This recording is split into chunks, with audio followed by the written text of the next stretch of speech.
Comment faire face au jugement des autres?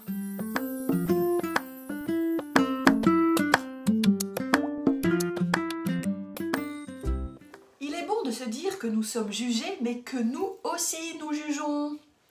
Nous jugeons tous de façon positive, comme c'est beau, ou négative, oh, c'est ringard.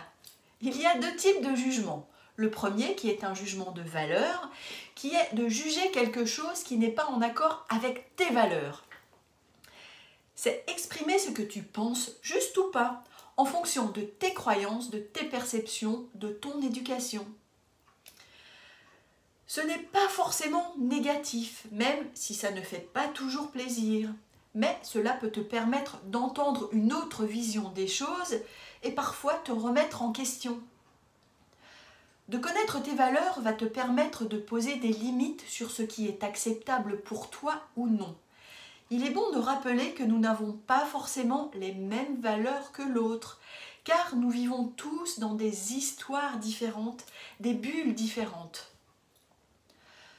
Quand tu comprends ça, c'est déjà un grand pas. Cela te permet de mieux comprendre l'autre. On a tendance à mal exprimer nos jugements de valeur et bien souvent la discussion tourne mal. Je te donne un petit exemple. Pourquoi as-tu mis ça comme ça? Tu as le droit de penser ça, c'est ok. Mais la personne elle a le droit également de faire comme elle a envie. Et toi, tu vas dire, mais c'est n'importe quoi. Et bien souvent, le résultat, par contre, sera identique avec les deux façons de faire. Sauf que vous vous disputerez. Tu peux te poser la question, pourquoi je n'accepte pas sa façon de faire? Eh bien, sa façon de faire n'entre tout simplement pas dans ton système de valeurs. Rappelle-toi que vous n'avez pas les mêmes croyances sur ceci ou cela. Donc, n'y accorde pas d'importance. Lâche prise. Si tu ne sais pas lâcher prise, va voir ma dernière vidéo. Et ainsi, tes relations avec ce lâcher prise avec les autres n'en seront que meilleures.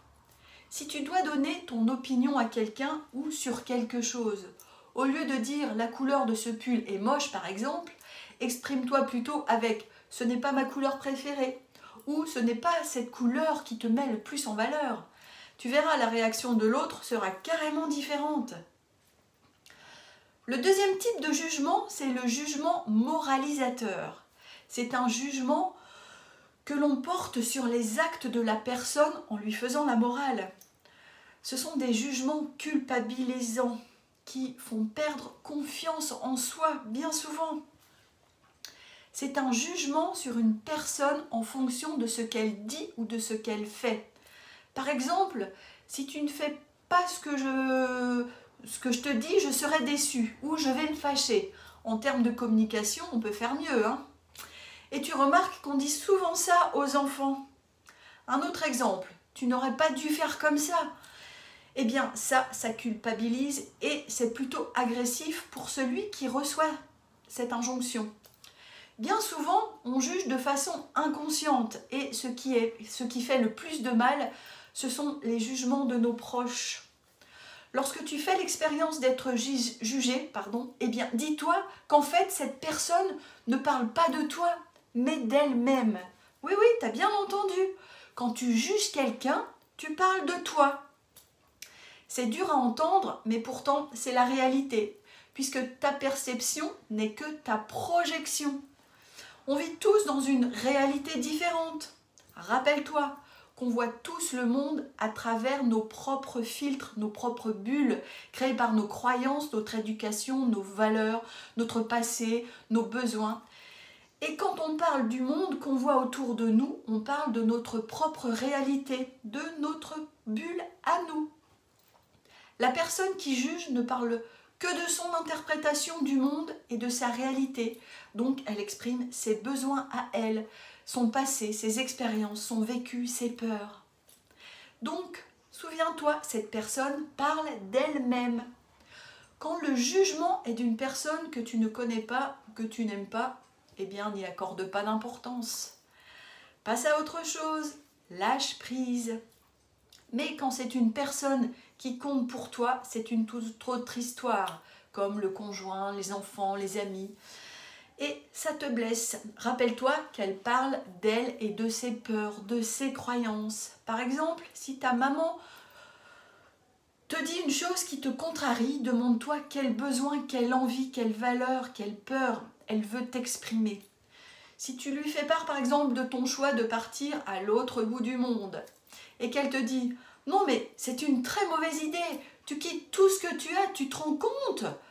Et si ça ne marche pas, tu ne penses qu'à toi et patati et patata. » Peut-être qu'elle exprime tout simplement ses peurs à elle, son manque de confiance en elle, ses projections, mais toi, il faut que tu entendes qu'en fait, elle t'exprime son amour pour toi, que tu vas lui manquer, qu'elle a peur pour toi, etc.